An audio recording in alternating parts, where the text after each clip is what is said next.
What's going on, everybody, and welcome into another edition of On the Record, presented by CalledIt. I'm your host, Andy Burke, and as always, thrilled to be here with you for about the next 30 minutes as we talk about some of the most compelling topics throughout the entire world, whether it's sports, pop culture, business. We have got you covered here on the record. Alongside me today, Stephanie Odie will be joining the show for the first time, and John Saponaro, and we have plenty to discuss on the ice. Game 4 of the Stanley Cup Finals will be taking place this evening, and hint, hint, that is what the Daily Call and our challenge, The Run, is going to be focusing on. And by the way, we are on trade number 3 for The Run, over $900, turning it from a $250 investment, now over $940 on our quest to 12 consecutive trades to get it up to $1 million.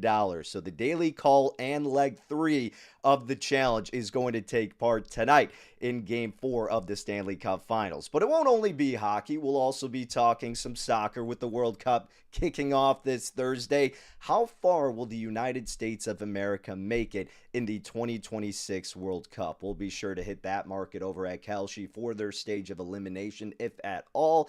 And then we'll talk a little bit more World Cup, or rather Worst Cup is what they're calling it. Polymarket is sponsoring this pseudo World Cup event, 6v6 match where you get lookalikes of these players, and I don't know, we'll explain it further, but it's been making the rounds over social media, so of course we figured we'd give our 2 cents on this wonky setup to coincide with the actual World Cup. But let's go ahead and introduce our guest, Stephanie Odie, folks. You can follow her on X at Steph Odie. Steph, welcome to the show.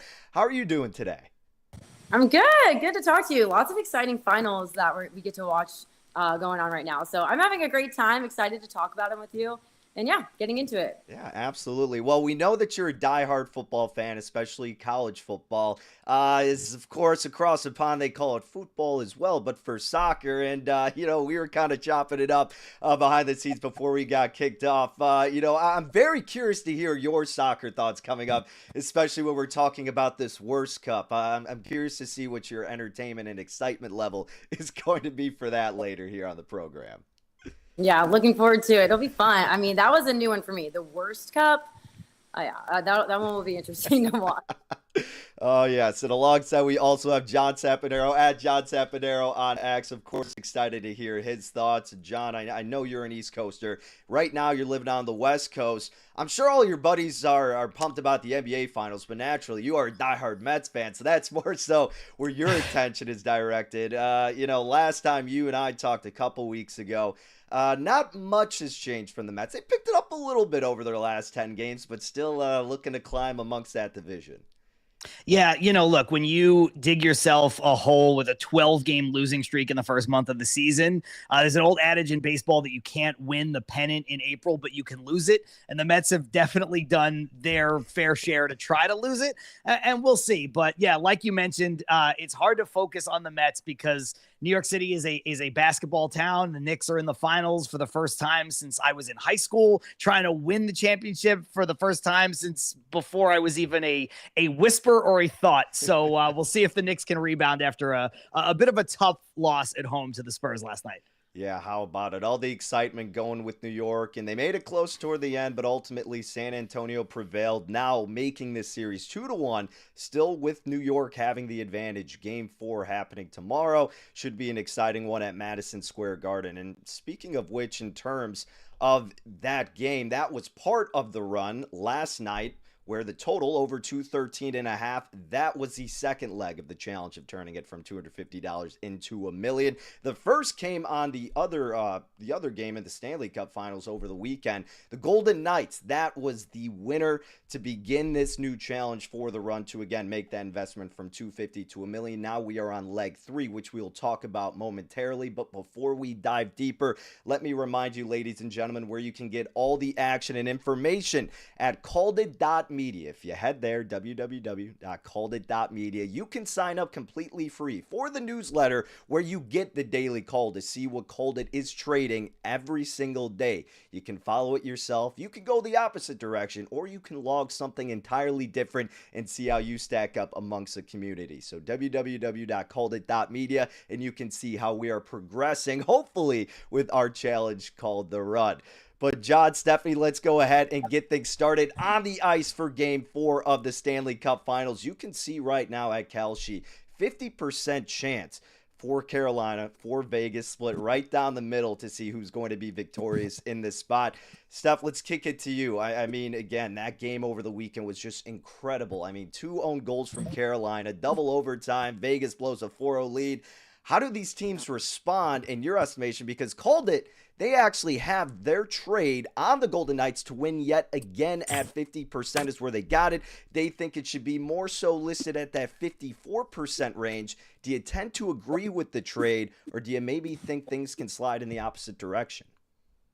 I mean, the line has been sliding all over the place. After every single game, we've seen drastic movement on both sides for both of these teams. I mean, we've seen overtime in 2 of these games. So for them to make a drastic change when the Hurricanes were able to force double overtime with their backup goalie, and I know that Brendan Moore hasn't announced who the goalie is. Well, he has to the team. So that is something that the team is aware of. They know who they're going forward with. And we know Anderson didn't practice yesterday, but I've talked with my folks over in Carolina, and they told me that they're assuming it's going to be Anderson. I mean, if you are down 2-1 in the Stanley Cup, are you going with your veteran who has all the experience, but, had an off game, still did great in the season? And I mean, he took them, 12-2 throughout the entire 3 rounds of the playoffs.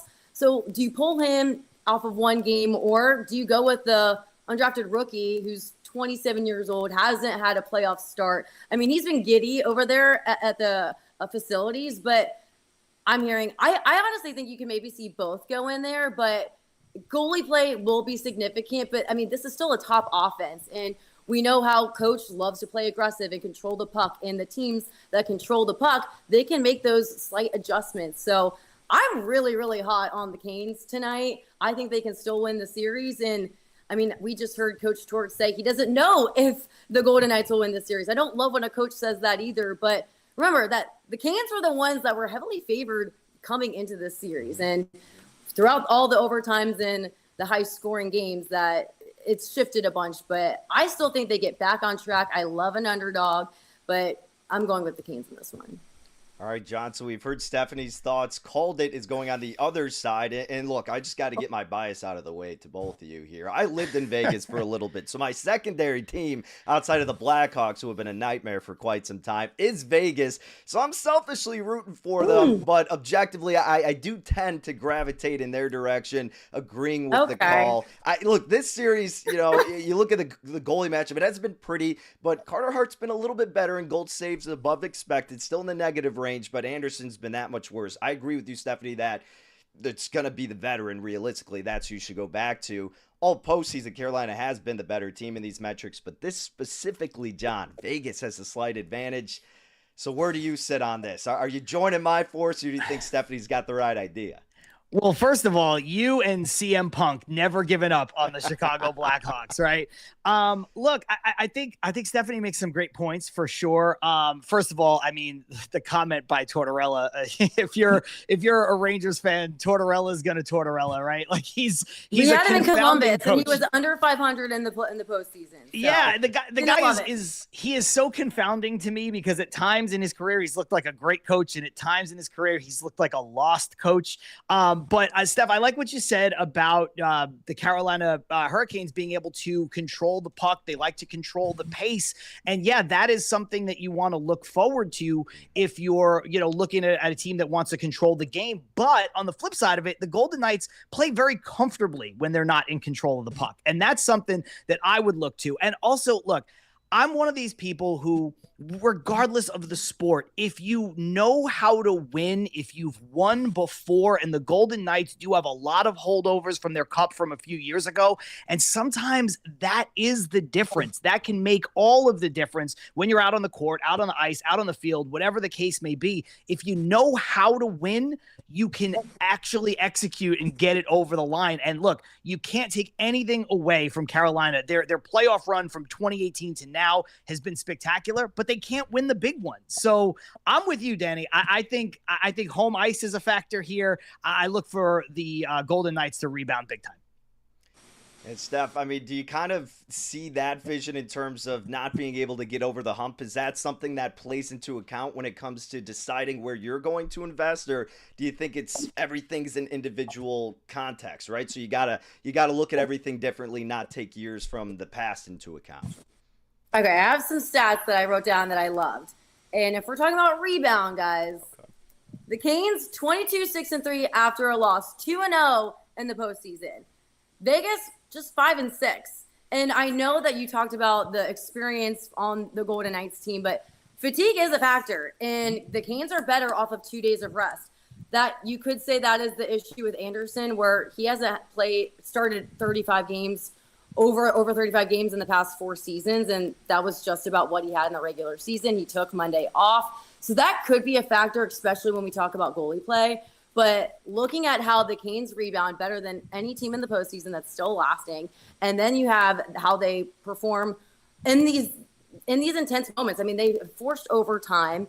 We've seen some historic moments in this postseason. So I think, especially in an away environment like this, under all this pressure, I think you can rely on your vets to step up. So I do think Anderson steps back into his zone, but fatigue is something I am worried about. But the Canes are more favorable when they have 2 days of rest than the one. It's not a bad point, but to look at it from the individual perspective, Danny, which you said, look, Mitch Marner is probably the best player on the ice. He's more than likely going to win the Conn Smythe Trophy when it's all said and done. He's got 28 postseason points. He just came off of the fastest hat trick in NHL Finals history. So, give me the best player, and take it one step further. If he's not the best player, his teammate Eichel is the second best player on the Golden Knights. So you start to look at it and it's just, there's the experience factor, but there's also just who can take over a game. And I think you're looking at more players on the Golden Knights that can take over a game and will their team to victory than you do on the other side. A great discourse on both arguments here. Again, Stephanie, someone had to be the oddball, and sometimes that works. So we'll see. I'm so hot on the Canes. I'll take it. Fair enough. We're in Canes red right now. Yeah, that's right. Are we going to get a game 7, though? Like, can we agree on that? I think we'll get 7 games. That's fair. Yeah, I think so. I think it's, at least 6. Well, as we know, again, the challenge to get $250 to $1 million. Trade number 3, you can see on the corner of the screen, $946.96. That investment going on the side of the Golden Knights, for Called It. And again, you could fade, you could follow along, you can make your own investment at CalledIt.media. But also, Stephanie, going with Carolina, John, myself, and Called It leaning a little bit toward the other direction. But guys, I do want to switch into another direction. Let's go to the pitch, because we've got the World Cup starting up this week, which everybody is geared up about. The United States of America, what is their stage of elimination going to be? Those markets are obviously available all across platforms, but right now at Kalshi, you can see 36% chance that it's going to be the round of 32. Plus 173 American odds. Round of 16, 27%. Group stage, so not even making it out. 15%, which is plus 489 is what it comes out to for American odds. Quarterfinals also at 15%. Semifinals 4%. Runner-up, outright winner. Both trading at a 2% chance. John, let's start with you, my friend. Now, remember, the USA in Group D, Paraguay, Australia, Turkey, and the United States of America, that is who is in their group. I feel like the past, 8 years or so, it's like, all right, this is the time. Now it's not the time. There's worries. There's optimism. What the heck can we make of this team, and how far do you think they make it? Look, I think there's reason for optimism, right? USA Soccer has come a long way. Look, USA Soccer on the women's side has been very, very, very good for a long time. On the men's side, not quite as successful, right? I'll say it this way. Spoiler alert, I don't think USA is going all the way. I don't think they're going to win the World Cup. But you just alluded to the group that they're in. And I'll say this, for the expectations for where USA Soccer has come, they better make it out of group play, right? When you look at Paraguay and Australia and Turkey, USA is the best team in that group, and they should make it out. After that, it starts to get a bit dicey. I just don't know if they have the horses. I don't know if they have the experience, right? You look at Pulisic, and he's a great player for sure, but is he good enough when you measure him among some of the greatest players in the world, right? And I would say no. And it's not a slight to him, but it just is what it is. Even if you go to, Fox Sports had him ranked as the 79th best player in the tournament. And that's pretty good all told, but he's their best player and they think there's 78 players better than him. You start to do the math, and among the rankings that you can trust, that's Fox Sports had him rated the highest. And I just start to think, your best player measuring up against other teams' best players. Again, that's a trend for me. We talked about it in the last segment. And I know one guy can't take over a game in soccer the way you can certainly in the NBA or even in the NHL, but it is a factor to me. And I just don't know if, the home field advantage here for the U.S. is going to carry the day. Stephanie, do you share similar sentiment, or do you maybe think that the home field will give them at least enough of a boost to get to the round of 32, round of 16? Again, some decent prices out there. I'm 100% in agreement. I think that everyone's overestimating the home field advantage. I get that the travel fatigue is really well studied and there's lots of research backing it. But I mean, to your point, the experience for one thing, although this is the best American team we've seen, like this is the most hopeful, they have everything working in their favor. I still don't think it's enough. You have the best. Exactly. It's like, I just don't think we're at that caliber. We're so far behind. This is the best we could do to the point where it's like, you better get out of the groups. So it's like, I think that once you get past that point, I don't think out of 32, I think maybe there's been times where I've gone back and forth of debating it just because I'm not going to bet just strictly on home field advantage. That I don't think that does it for me, because I think that's the only thing that people can really vote on. These guys do have more experience playing in Europe than we've had in previous teams. Their coach is very favorable, but there's also questions around goalie on this team as well. So I think it really depends on your star players staying healthy. And to your point, that's just too much to put on a guy who's not at the caliber of everyone else in the competition. You mentioned, defense across the board is an issue for the U.S. They have a good attack and they can maybe score some points and make things a little exciting, but I don't know if they have enough on the defensive side. And there's some mental lapses that happen on defense. There's some fatigue that can happen on defense. And I don't know if they're going to be able to close out games, to your point, whether that's in goal or just on defense across the board.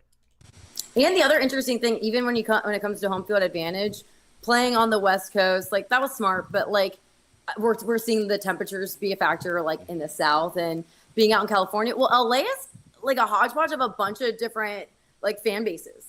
Like they don't really. I mean, you're in LA, you tell me, but I feel like you could see lots of people rooting for other countries there, just because 100%. You know what I mean, like everybody rallied around U.S. hockey. That was, miracle on ice all over again. But I just don't think you're going to get that in soccer in the U.S. I think there's a lot of other countries that people may be rooting for, honestly. So I don't think LA is that favorable for them as a home field advantage.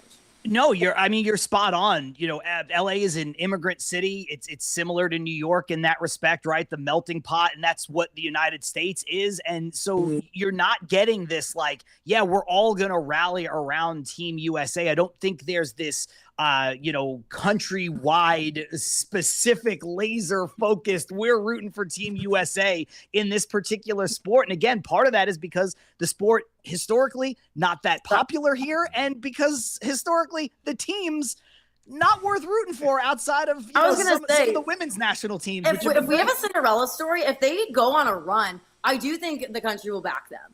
But it's like, if you just have been so irrelevant for so long, it's hard to back you when there's some other teams that are worth rooting for, honestly. I do think this, Danny, I'll say, I think their ceiling is best case scenario is probably the round of 16, but I think they'll be out before that. Yeah, I tend to agree with you guys. I mean, it would be an utter disappointment if they don't make it out of the group stage. That much we can all agree on, regardless of what should be expected afterwards. And that's what you see reflected in the trading prices right now. 36% chance that it will be the round of 32 after the group stage, which is just at a 15% chance, plus 489 American odds, but plus 173 for them to get past the group stage. And then you see them go bye-bye in the round of 32, which, yeah, I think that's realistically what you can expect from the United States of America. Even if the diehard fans don't want to hear it, there's a reason that has the highest percentage chance of coming to fruition according to the market. Again, that trading at Kalshi for the 2026 World Cup and how far the United States of America will make it. Sticking with soccer, though, I know you guys are experts in this regard, how far some of these teams are going to make it. Some of these prediction platforms, Polymarket specifically, I guess they're starting up not a World Cup, but a Worst Cup. And essentially what this is 6v6 of player lookalikes. So it's starting tonight, 6:30 p.m. Eastern time. Lookalikes of famous soccer stars. 20-minute halves, two of them naturally. No offsides, no extra time, no draws. If it's tied after 40 minutes, it goes straight to penalties. The clock continues to run. You can look up the rules further on it if anybody's interested. But there's like a market out there as well with some of the teams that you can see at Polymarket, the Fakers FC versus the Infamous FC. Again, I know you guys have the inside info, the direct trade that's going to all make us rich on this one. Stephanie, I know you can't wait, so please share your thoughts on this and how excited you'll be to sit in front of the TV and watch. I wish I could pretend like I'd be excited, but I gotta tell you, I didn't hear about this until I saw this on the rundown. I mean, and then I tried to dive into the reporter and me. I want to know who's playing. I want to know their stories. I couldn't get much. I was like, do they have any film? Like, I was like, do they even have TikToks of them like doing their dances? Could I see any athleticism here? I got nothing. And I'm like, okay, I'm proactively trying to like soccer. This is throwing me the other side. I need to see real athletes. And so as much as I make the debate for soccer versus football, putting in fake athletes into a sport that I already can, have some fun with is just not helping. It's just not helping. I want to see all these guys do, if you're going to be asking for autographs and impersonating people, we can see you do other stuff. Don't take over their sport and minimize it even further in my eyes. You know what? I've got to disagree with you there. I think the world needs. Stephanie. I think the world needs more whimsy. This is insane. This is like you. I did not hear about it until I got the rundown for this show. But my goodness, when I saw it, I was like, "This is what the internet is for. We need to have more fun." I'm a diehard baseball fan. I've played baseball my whole life. I host 2 shows weekly about the New York Mets. So I am all in on baseball, but I also love banana ball. Give me the Savannah Bananas. I was just going to ask, you like the wait, I thought it's ridiculous. It's a spectacle. Fan base was like women. No, it's wonderful. It's like, okay, I will say this. I have been to Savannah Bananas. I have been to Triple X. I have been to a Savannah Bananas game in Savannah, and it is such a singularly weird and wonderful experience. And that's what I think this will be with the Worst Cup. It's the strangest thing in the world. And I think that's wonderful. There's nothing I want to see more than someone who looks like David Beckham enough to be paid to be David Beckham and then be terrible at soccer. To me, that's the most wonderful thing you could watch.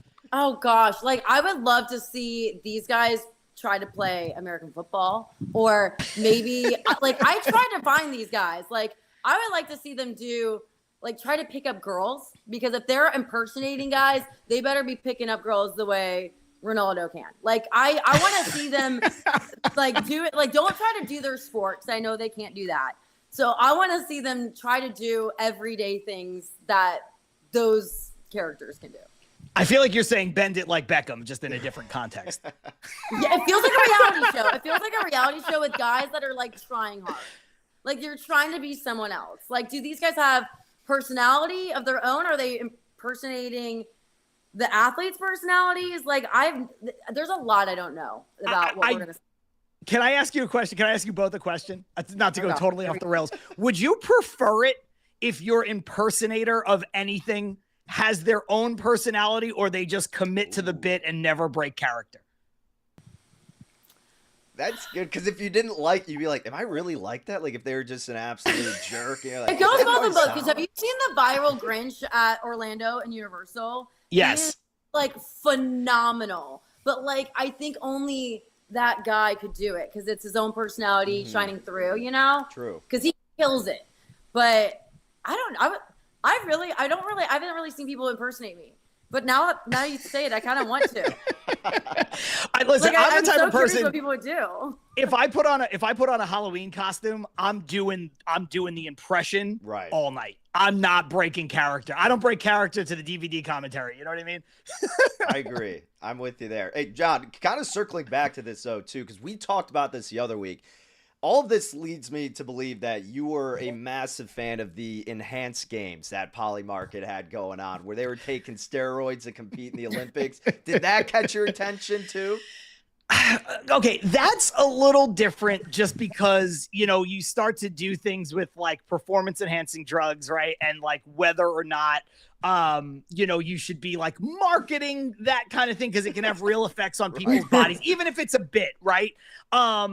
But it is curious to watch something like that unfold and just like, yeah, like, look, I was around for baseball when Mark McGwire and Sammy Sosa saved the sport, right, and got vilified for it, and they did it off of the strength of let's call it Mama's Little Helper, right? And everybody, including the commissioner, looked the other way on it so that they could save baseball. And the commissioner's now in the Hall of Fame, and those guys are on the outside looking in. And anybody who's ever been standing next to them too close in a photograph can't get into the Hall of Fame either. So there's definitely this weird double standard. But I think once you start to, even if it's for a joke, you start like glorifying steroid use. I don't think it's the worst thing in the world, but maybe for kids, like you see stuff where, there's like a 16-year-old in the Dominican who takes steroids trying to, get signed by a team or whatever. It's like, obviously there's a dark side to it. But on the flip side, the fun of it is just like, yeah, man, let's just see guys who can get as big as they can, do the most craziest feats of strength in possible. So I guess I'm talking out of both sides of my mouth. I was like, how did we get on steroids? I don't know. I was like, wait, what was the question? Danny, you said steroids, and I just ran with it. I have a very opinionated mind about the steroids in baseball. But so as I you think talked that's what about that, I was like, you're like baseball steroids is basically RNIL. Because Yes. in college football, it's like, oh, we turn a blind eye so we can pay our players. We want the best roster. Like, yeah, it's like, a lot of these teams do what they can to win. And, I'm not complaining that our guys got paid. I'm not going to complain. We got some natties. So. Hey, fair enough. I'm envious as a Cornhuskers fan. They did all their sketchy things back before social media, and now they can't even compete with the big dogs to do it. So enjoy it while you certainly can. That is Stephanie Odie at Steph Odie, where you can catch her on X. John Saporito, you can catch him. Saponero, pardon me, at John Saponero on X. My bad, brother. But hey, great show, guys. Great show. My mind's all on steroids now, so I'm all Dude, yeah. We went all over the place. in 10 different directions. I need to help watch me back stay to see what the focused. question was. I was like, he had to have asked something about steroids. The enhanced games. They're checking it to see if they can break. They're offering now like 10 million or something if someone can break Usain Bolt's world record. That was the thing for next year. So yeah, it's going to be more crazy stuff to come down the line, which of course we'll talk about, I'm sure. Plenty here on the record. But thank you to you both. Make sure, ladies and gentlemen, you follow them on their socials, and make sure you catch all of our content at www.calledit.media, where you can see the daily call live before it's announced here on the record, so you can get the best of the market. Tonight, Game 4 of the Stanley Cup Finals. Called it with the run. The challenge should go from $250 to $1 million. The call number 3 out of 12 tonight is the Golden Knights to win against the Carolina Hurricanes, trading at 50 cents. Called It believes it should be at 54 cents. So again, make sure you get in tune with that for tomorrow's at www.calledit.media. You can also follow along on X, calledit_media, and Instagram, calledit.media. But make your own call, sign up, it's completely free, and we will see you tomorrow, the same time, 11 a.m. Eastern. It's going to be Dane Martinez, it's going to be Maya Campion, and myself, with plenty more to discuss. But until then, folks, best of luck with all your trades and investments, and take care.